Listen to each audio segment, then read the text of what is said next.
Guys, welcome to my channel. मैं आज estimate करने वाली हूँ रेनफोर्समेंट ऑफ कॉलम।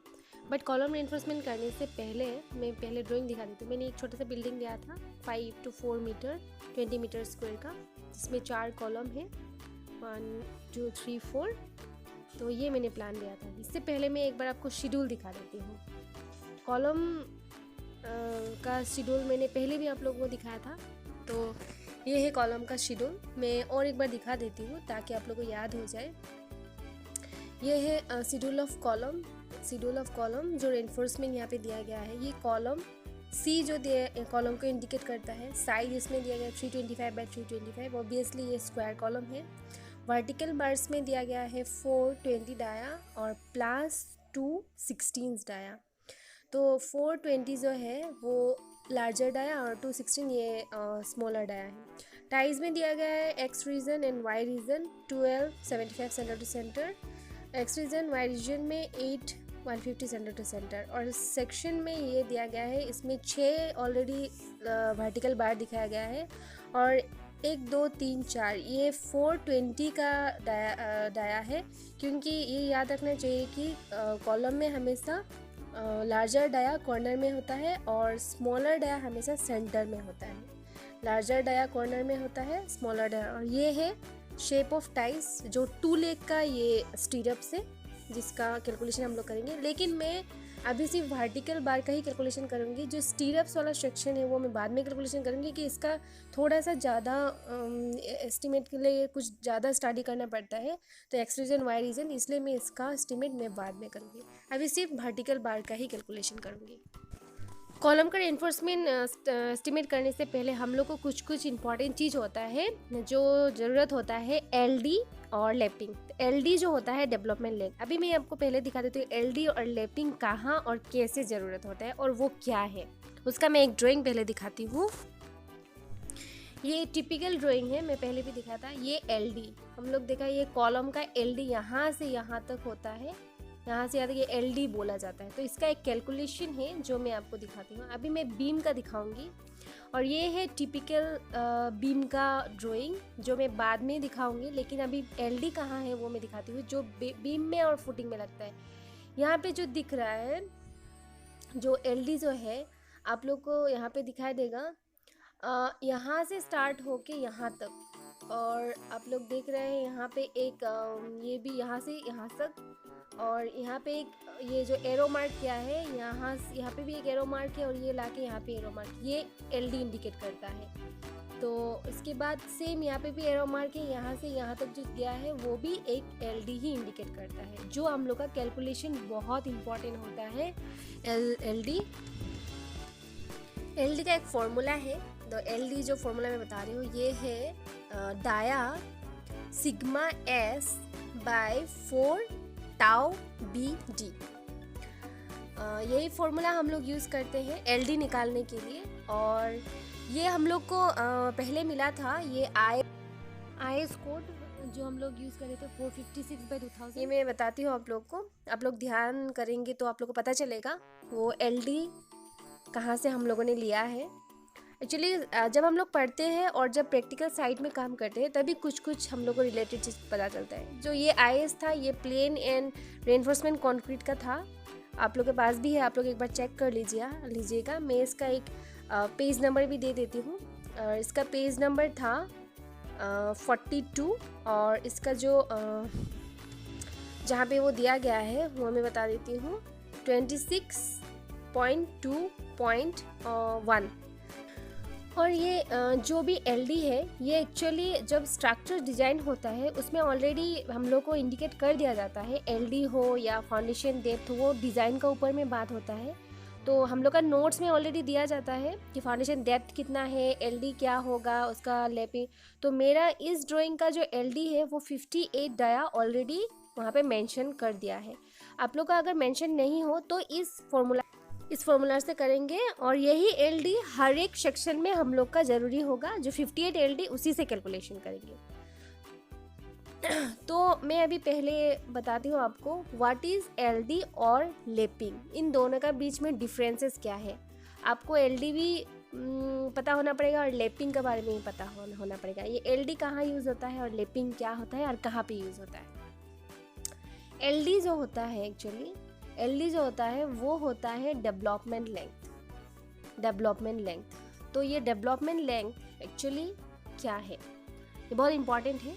ये डेवलपमेंट लेंथ जो होता है when strength transfer one member to another member. Suppose कोई भी फुटिंग और कॉलम है, कॉलम से फुटिंग तक लोड ट्रांसफ़र करने के लिए जो लोहा होता है उसको बॉन्डिंग करने के लिए लोहा का एल दिया जाता है, तो उसी को एलडी बोला जाता है। और प्लस ये बीम में भी कॉर्नर में ये दिया जाता है जिसको एलडी बोला, अभी मैंने जो दिखाया था।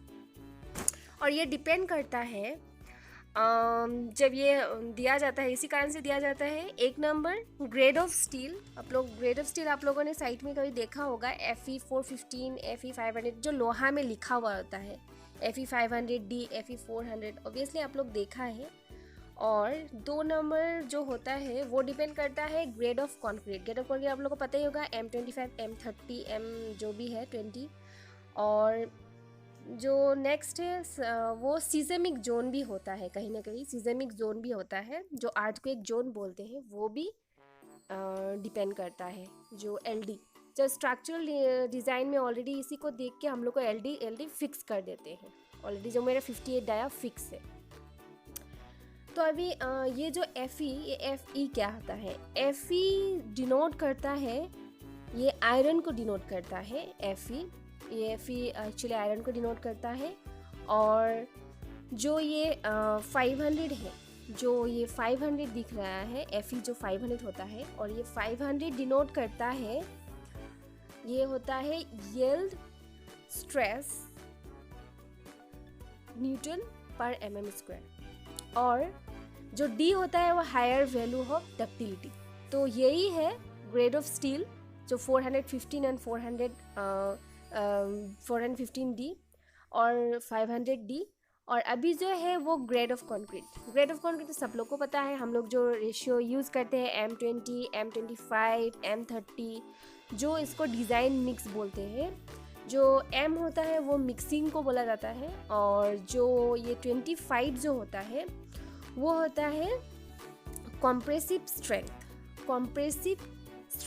तो ये कॉम्प्रेसिव स्ट्रेंथ क्या होता है, जो हम लोग एग्रीगेट सैंड, एग्रीगेट सीमेंट का जो मिक्सर बनाते हैं, वो एक्चुअली हम लोग कॉम्प्रेसिव स्ट्रेंथ ऑफ कंक्रीट, जो कंक्रीट होता है उसका स्ट्रेंथ होता है ये 25, जो कि न्यूटन पर mm² में होता है। और ये हम लोग जब भी किसी भी साइट में काम करते हैं तो हम लोग को हमेशा डिज़ाइन मिक्स दिया जाता है, M25 का होगा या M30 का होगा। और ये एक्चुअली हम लोग का 150 का एक क्यूब बनता है, जो हम लोग कंप्रेसिव टेस्ट मशीन में हम लोग टेस्ट करते हैं, इसको क्यूब बोलते हैं। जिसका टेस्ट का रिज़ल्ट जो निकलता है 28 डेज़ में, और 7 डेज़ का 2 टेस्ट होता है, और 25 जो इसका रीडिंग निकलता है वही है ग्रेड ऑफ कंक्रीट। तो ये भी कहीं ना कहीं डिपेंड करता है। और ये हम लोग साइट में हमेशा डिज़ाइन मिक्स ही यूज़ होता है, कभी हम लोग नॉमिनल मिक्स नहीं करते हैं कोई भी काम के लिए, बिल्डिंग का या प्रोजेक्ट का काम के लिए। तो और थर्ड जो सीज़मिक जोन है, सीज़मिक जोन जो हम लोग बोलते हैं, ये अर्थक्वेक जोन होता है। और अर्थक्वेक जोन हम लोग का ये भी बहुत इम्पोर्टेंट करता है। और ये जोन जो होता है हम लोग का असम का जो जोन है वो 5 है। तो इसलिए हम लोग का लैपिंग होता है ना, ये लैपिंग, ये एलडी हमेशा हम लोग को थोड़ा ज़्यादा ही देना पड़ता है, जो एज पर कैलकुलेशन आता है वैसे ही देना पड़ता है, ताकि बिल्डिंग सेफ रहे। और ये स्ट्रक्चरल डिज़ाइन में ऑलरेडी हम लोग का दे दिया होता है कि कितना एलडी होगा, कितना लैपिंग होगा, वो डाया का से हम लोग को निकालना पड़ता है, और उसी से हम लोग एलडी देते हैं, लैपिंग देते हैं। तो आई होप फ्रेंड्स आप लोग को समझ में आया होगा एलडी क्या है। बहुत ही इंपॉर्टेंट टॉपिक है, क्योंकि कैलकुलेशन का टाइम में ये ज़रूरी होगा। और पता है ये वीडियो बहुत बड़ा हो रहा है, लेकिन ये करने का बाद ही मैं कॉलम का एस्टीमेट स्टार्ट करूँगी, क्योंकि जब तक एलडी क्लियर नहीं होगा तब तक हम लोग कॉलम का एस्टीमेट नहीं कर पाएंगे। तो अभी मैं लैपिंग के बारे में बता देती हूँ। सेम ही है, इसमें कोई चेंजेस नहीं है। लैपिंग होता है, एलडी का मैंने बता दिया। और L D member to member, column से अगर फुटिंग तक जाएगा, अगर बीम से कॉलम तक जो कनेक्शन होता है, अगर इजी लैंग्वेज में ये एक्चुअली बॉन्डिंग होता है।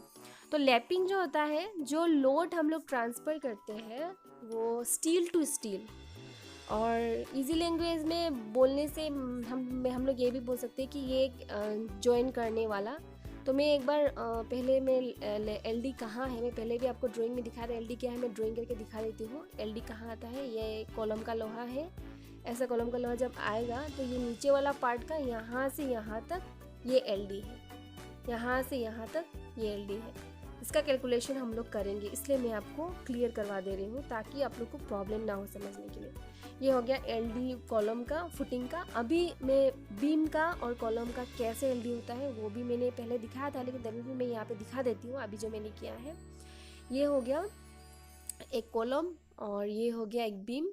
मैं एग्जांपल दिखा रही हूँ।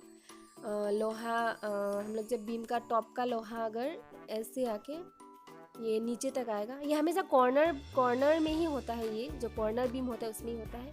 तो यहाँ से यहाँ तक जो पार्ट आया उसको एलडी बोलते हैं, एलडी। सेम यहाँ से यहाँ तक, और बॉटम का भी यहाँ से ऊपर तक जो गया वो कॉलम में जो चला गया उसको एलडी बोलते हैं। तो इसका कैलकुलेशन करना है, बहुत इंपॉर्टेंट टॉपिक है, इसलिए मैंने इसको आप लोग को दिखाया है क्योंकि कैलकुलेशन टाइम में ज़रूरी होगा हम लोग को। तो आई होप फ्रेंड्स आप लोग को थोड़ा बहुत एलडी के बारे में समझ में आया होगा। इतना भी प्रॉब्लम नहीं है, लेकिन एलडी क्या है वो जानना बहुत ज़रूरी है।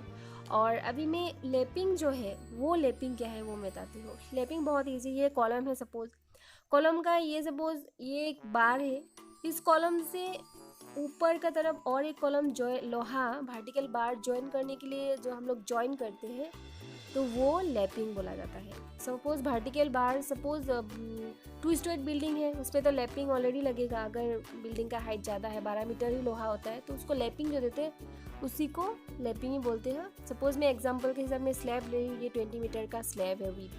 सपोज ये 10 mm का लोहा जा रहा है, तो ये 12 मीटर मेरा ख़त्म हो गया और 20 मीटर है। तो 12 मीटर का बाद जो 8 मीटर रिमेनिंग होगा उसको देने के लिए हम लोग 20 मीटर को क्लियर करने के लिए 8 मीटर जो आएगा उसको देने के लिए यहाँ पे जो ओवरलैपिंग आएगा उसको ही लैपिंग बोलते हैं। तो यही है लैपिंग। और डेवलपमेंट बेल वो भी 50, ये भी लैपिंग हम लोग 58 डाया से ही कैलकुलेशन करके निकालेंगे। तो ये सेम ही है, बस लैपिंग ये इसको बोला जाता है और एलडी उसको बोला जाता है। तो मेरा इस प्लान का जो एलडी स्ट्रक्चर डिज़ाइन ने फिक्स कर दिया है वो मैं आप लोगों को दिखा देती हूँ। ये है, आप लोग देख रहे हैं, ये जो दिया है 15 नंबर में ऑलरेडी दिया है। The development length of column footing joint will be 58 dia और एल स्पेसिफाइड बोला है। अगर 58 डाया हम लोग को फिक्स कर दिया, अगर नहीं दिया होता तो हम लोग वो वाला फॉर्मूला से कैलकुलेशन करते जो मैंने फॉर्मूला आपको बताया था, dia sigma s divided by 4BD, वही फॉर्मूला है। जो फॉर्मूला मैं बाद में कैलकुलेशन करके दिखाऊंगी, नहीं तो बहुत बड़ा हो जाएगा वीडियो, आप लोग को भी बोर हो जाएंगे आप लोग। आई होप फ्रेंड्स आप लोग को समझ में आया होगा। वीडियो थोड़ा लॉन्ग ही हो गया। नेक्स्ट वीडियो में मैं कॉलम का रेनफोर्समेंट कैलकुलेट